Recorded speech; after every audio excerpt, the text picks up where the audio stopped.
Hello, welcome students. Now today we are going to start the topic background property in CSS.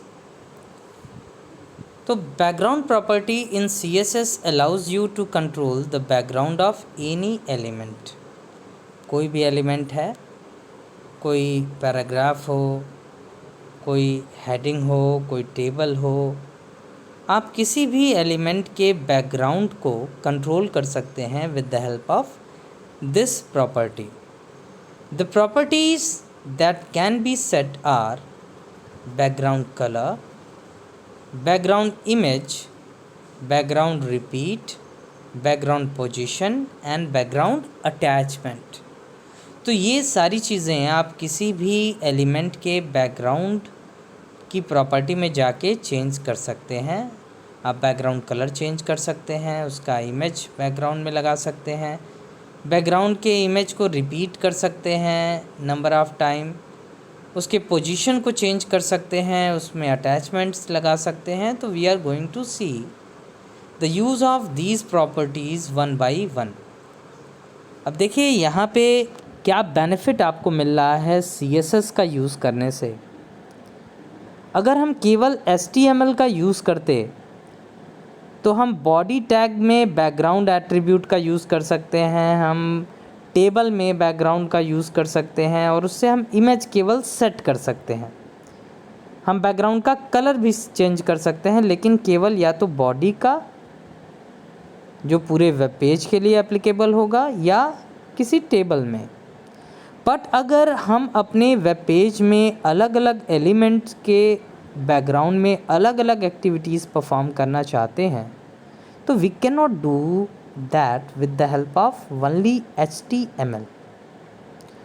तो for that we prefer using background attribute और background properties of CSS. तो this is the benefit of using CSS background properties.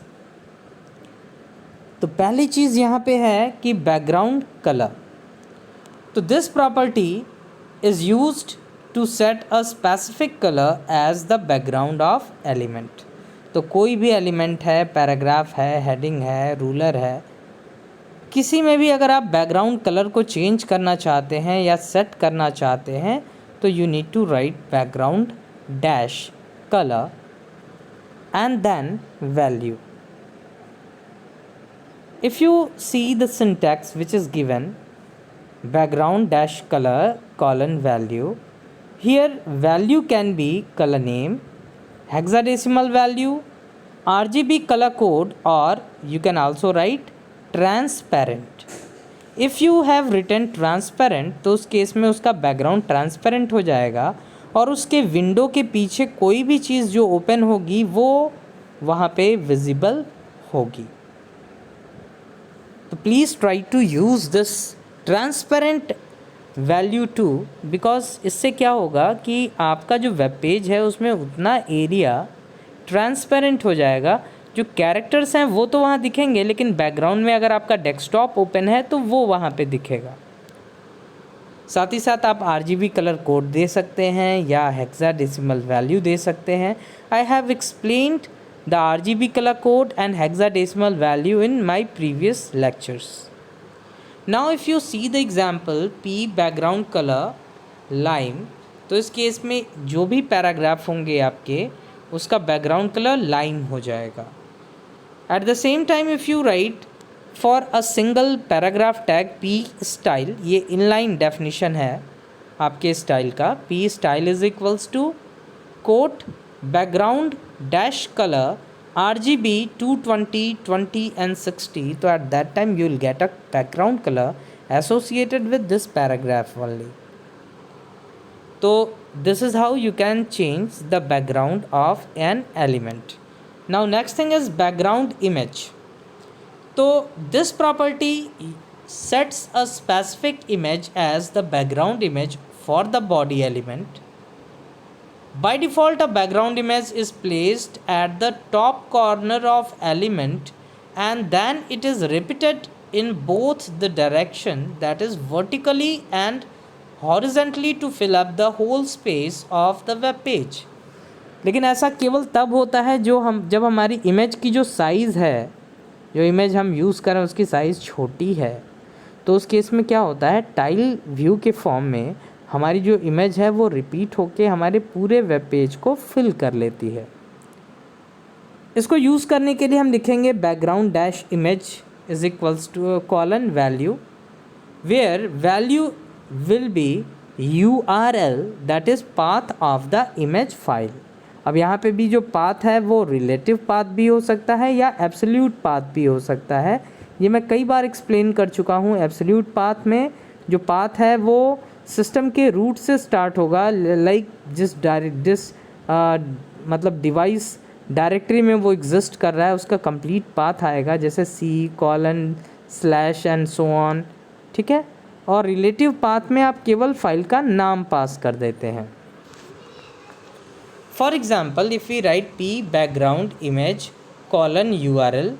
URL के बाद हमने लिखा bracket में C:/desktop/image1.jpg, तो ये आपका एब्सोल्यूट पाथ है। ऐसे ही body background image URL image3.gif, अब इस केस में यहाँ पे हम रिलेटिव पाथ पास कर रहे हैं।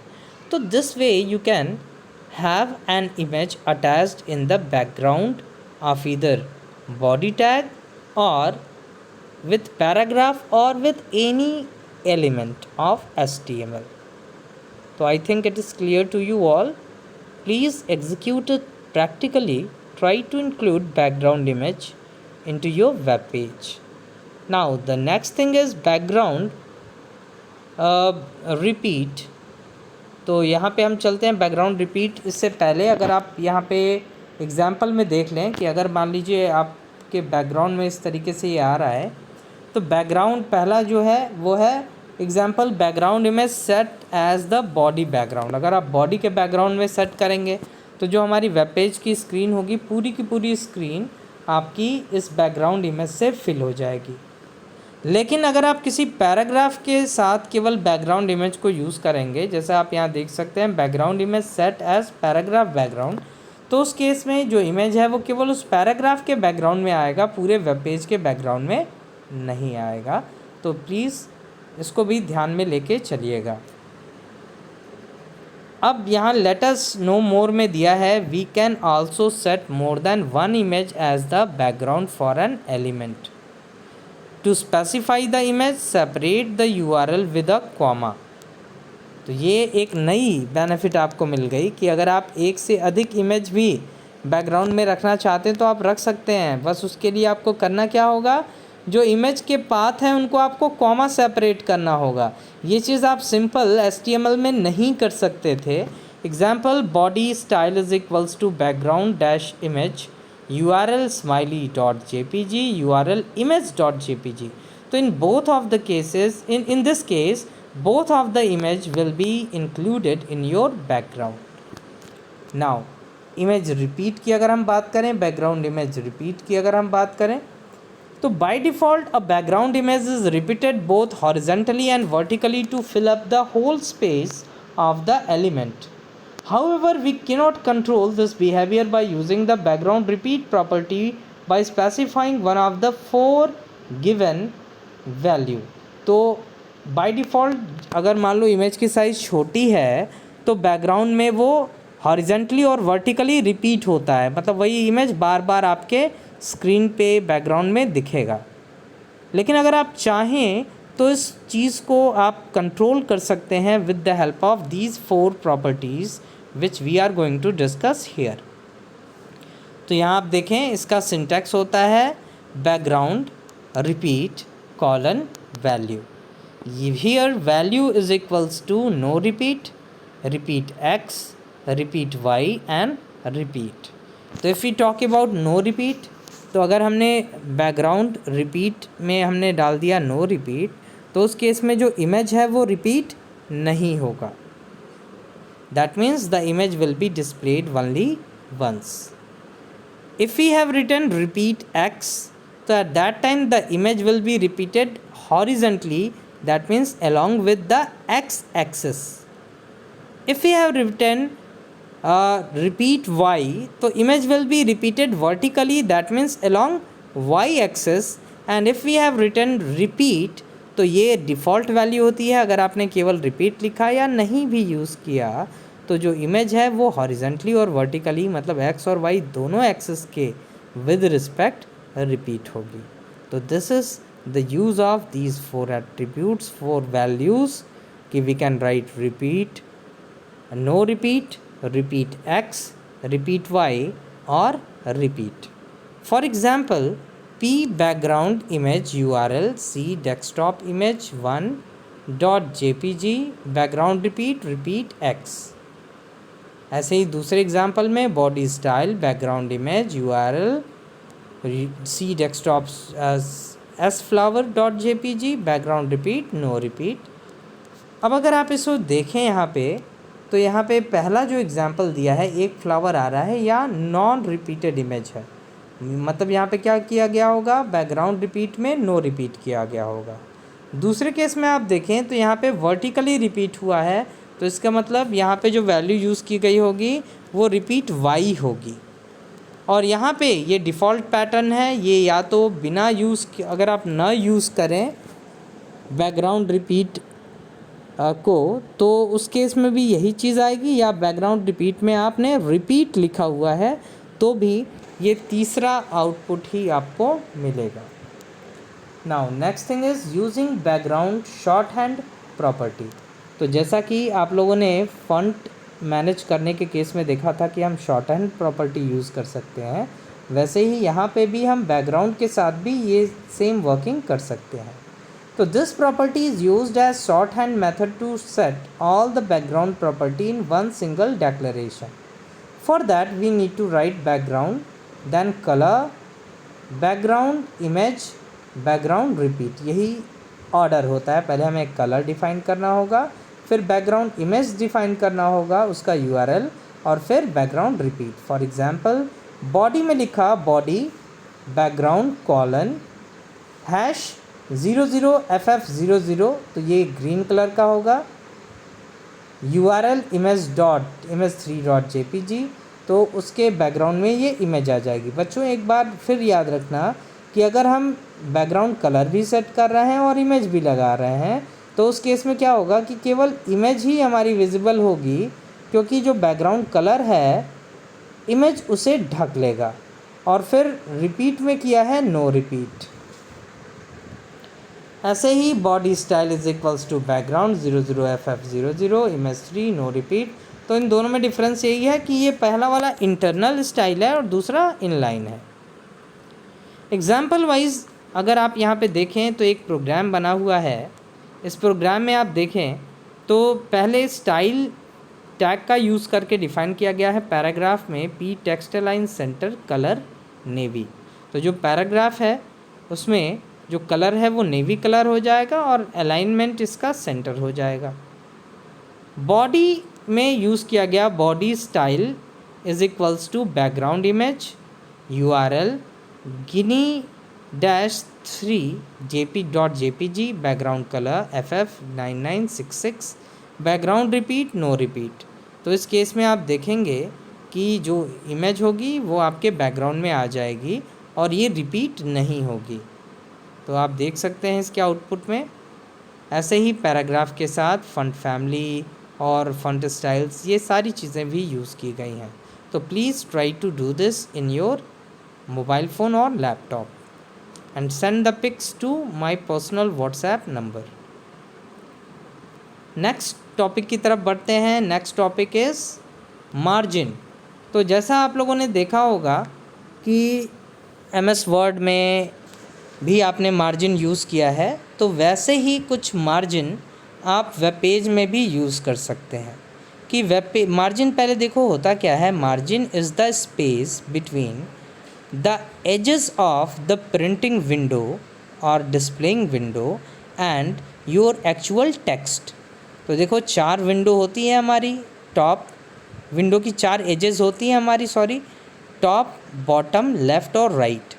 तो कितना स्पेस छोड़ के टॉप से लेफ़्ट से राइट से बॉटम से कितना स्पेस छोड़ के हमारे जो कैरेक्टर्स हैं वो रिप्रेजेंट होंगे, that is managed by margin. अब देखिए मार्जिन अगर आप यूज़ करना चाहते हैं तो दो तरीके हैं, या तो आप मार्जिन को एज अ एट्रीब्यूट यूज़ कर सकते हो बॉडी टैग के साथ, और उसके लिए आपने देखा था कि 4 एट्रीब्यूट होते हैं, top margin, bottom margin, left margin, right margin. उसका यूज़ करके आप स्पेसिफाई कर सकते हैं, और you can do it with the help of CSS। तो देखिए इन DHTML every element has a boundary on it's 4 sides, that is right, top, left and bottom. Each element is composed of margins, borders and padding on all its 4 sides. The margin is defined as the distance from each side to the sides of the neighboring element of the document. This space is generally the white space outside the border. अब देखिए margin क्या होती है, एक element का दूसरे element के या उसके दूसरे एलिमेंट के बॉर्डर से डिस्टेंस, और ये वाइट स्पेसेस के फॉर्म में होता है। अब देखिए अब यहाँ पे बेनिफिट क्या होगा CSS मार्जिन यूज़ करने का और HTML में मार्जिन एट्रीब्यूट यूज़ करने का। तो HTML में जो मार्जिन हम डिफ़ाइन करते हैं वो पूरे एक वेब पेज के लिए ही होता है, मतलब हम उसे बॉडी टैग के अंदर ही डिफ़ाइन कर सकते हैं। लेकिन अगर हमें पैराग्राफ में मार्जिन चाहिए तो, या हमें टेबल के अंदर मार्जिन चाहिए, तो we can not do with the help of HTML। तो अगर आपको इंडिविजुअल एलिमेंट्स में यही काम करना है, then you have to use margin of CSS. तो the CSS margin property are used to specify the amount of free space surrounding an element which is outside of any defined borders. There are margin properties for setting the margin for each side of the element, that is top, right, bottom and left. It is also possible to specify all the margin properties in one property by using margin shorthand property. तो पहले हम देखेंगे setting margin for individual sides. तो देखिए to set margin for each side of element we can make use of the following property. पहला है margin dash top, दूसरा है margin dash right, तीसरा margin dash bottom and fourth one is margin dash left. तो top की बात करें तो to specify the top margin of the element, right to specify the right margin of the element, bottom to specify the bottom margin of the element and last one margin dash left to specify the left margin of the element. अब इसके लिए आपको लिखना होगा margin dash side colon value, where value can be top, right, bottom, left and value is equals to length, percentage और auto. अब यहाँ पे ये जो लेंथ होती है वो क्या होती है, तो लेंथ हम यूनिट में पास कर सकते हैं, जैसे पिक्सल होगा, पॉइंट होगा या सेंटीमीटर हो सकता है। परसेंटेज अगर हम देंगे तो specifies the margin in percentage of the width of the containing element, and auto अगर हम करेंगे तो ये ऑटोमेटिकली कैलकुलेट करेगा ब्राउज़र से और अपने आप मार्जिन स्पेसिफाई कर देगा। एग्जाम्पल वाइज अगर आप यहाँ देखें तो पैराग्राफ टैग में मार्जिन दिया है, margin top 50 px, background colour E3 F6 CE, font size 30 px।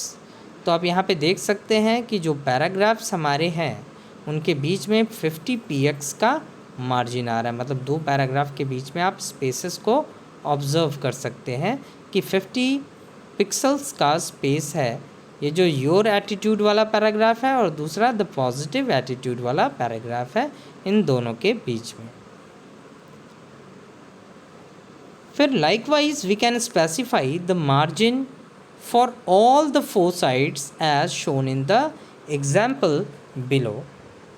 तो उसके लिए हम लिखेंगे P margin top 100 px, margin bottom 100 px, margin right 150 px and margin left 80 px। तो अगर आपको सारे के सारे मार्जिन्स डिफ़ाइन करने हैं तो आप कर सकते हैं you have to separate all of them with semicolon and you just need to write margin dash top, उसकी value margin dash bottom and so on. Now setting margin using shorthand property. तो देखिए we can also specify the margin for all side of the element in one single declaration by using margin shorthand property. तो इसके लिए हमें लिखना होगा margin, फिर colon sign, फिर पहले टॉप की वैल्यू, फिर राइट की वैल्यू, फिर बॉटम की वैल्यू, फिर लेफ़्ट की वैल्यू. तो इसका ऑर्डर यही होता है टॉप, राइट, बॉटम, लेफ़्ट. मतलब ये हमारा जो वर्क है वो एंटी क्लॉकवाइज हम लेके चल रहे हैं. अब यहाँ देखिए मार्जिन प्रॉपर्टी हैविंग 4 वैल्यूज़. तो जैसे आपने लिखा margin colon 20px, 40px, 60px, 80px. तो ये जो 20 है ये टॉप मार्जिन है, 40 राइट मार्जिन है, 60 बॉटम मार्जिन है और 80 लेफ़्ट मार्जिन होगी. यहाँ पे राइट दोबारा लिख दिया है, इट इज़ लेफ़्ट मार्जिन.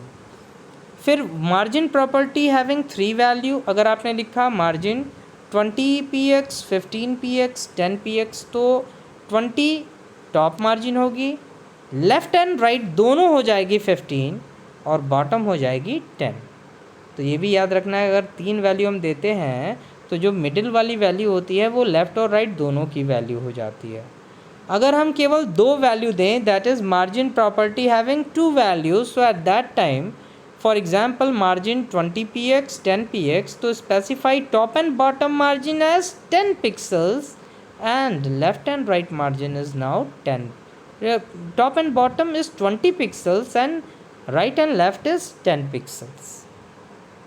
अगर हम एक ही वैल्यू दें कि मार्जिन कॉलन 20px तो उस केस में ये चारों के चारों मार्जिन मतलब टॉप, लेफ़्ट, राइट और बॉटम चारों के लिए जो मार्जिन है वो सेम हो जाएगा एंड दैट इज़ 20px. तो ये एग्ज़ाम के लिए बच्चों बहुत इम्पॉर्टेंट है. ये पूछा जा सकता है कि अगर आपने 4 वैल्यूज़ स्पेसिफाई की है मार्जिन में तो top, right, left, bottom and left ये इनकी वैल्यू होगी. अगर 3 स्पेसिफाई करोगे तो पहला टॉप का होगा और दूसरी जो वैल्यू होगी वो लेफ़्ट और राइट दोनों के लिए होगी और तीसरी जो वैल्यू होगी वो बॉटम की होगी. अगर आप केवल 2 वैल्यू स्पेसिफाई करेंगे तो पहली वाली टॉप और बॉटम के लिए और दूसरी वाली वैल्यू लेफ़्ट एंड राइट के लिए होगी. और अगर आप केवल एक वैल्यू स्पेसिफाई करते हैं तो उस केस में वही वैल्यू चारों के चारों मार्जिन के लिए स्पेसिफाई हो जाएगी. Now the next topic is padding. तो padding is defined as space between the content and the border of the element. तो अगर मान लीजिए किसी एलिमेंट में आपने बॉर्डर लेके रखा हुआ है तो बॉर्डर में और जो आपके कंटेंट हैं उनके बीच का जो डिस्टेंस है that is defined by padding. ये चीज़ आपने HTML में सेल पैडिंग एट्रीब्यूट के थ्रू देखा था जब हम लोग टेबल यूज़ करते हैं. This property is used to add padding space to all the 4 sides of element. By default, padding space is 0. It can be specified in the same way as the margin property. इसके लिए आपको लिखना होगा padding side colon value, जहाँ पे value क्या होती है या तो लेंथ हो सकती है पिक्सल्स में, सेंटीमीटर में या पॉइंट्स में या ये परसेंटेज वैल्यू हो सकती है. तो in case of length specify the padding in unit such as pixel, point और cm. And in case of percentage it specifies the padding in percentage with respect to the width of the containing element. For example, we can write P padding dash top. अब यहाँ पे भी देखो 4 padding आएगी, top, right, left and bottom. तो padding top 100px, padding left 10%, padding bottom 30% and padding right 15%. और we can write P style font family monotype cursiva, font size 70px, font weight normal, padding top 50px. तो इस case में क्या होगा कि जो padding है वो हमने डिफ़ाइन किया है. तो जो बाउंड्री है आपकी जो बॉर्डर है उससे ये जो अमाउंट ऑफ स्पेस हमने दिया है उतना ये लेगा, तब कैरेक्टर्स को डिस्प्ले करेगा। Now likewise we can specify the padding areas for all the four sides as shown in the example below. We can write P, padding top 40%, padding bottom 100 px, padding right 50 px and padding left 50 px. So please try to execute it in your computer. Program बनाइए और उसमें padding और margins का use कीजिए। In case of any doubt, you may ask. Thank you for this video. In next class, we will start from border properties.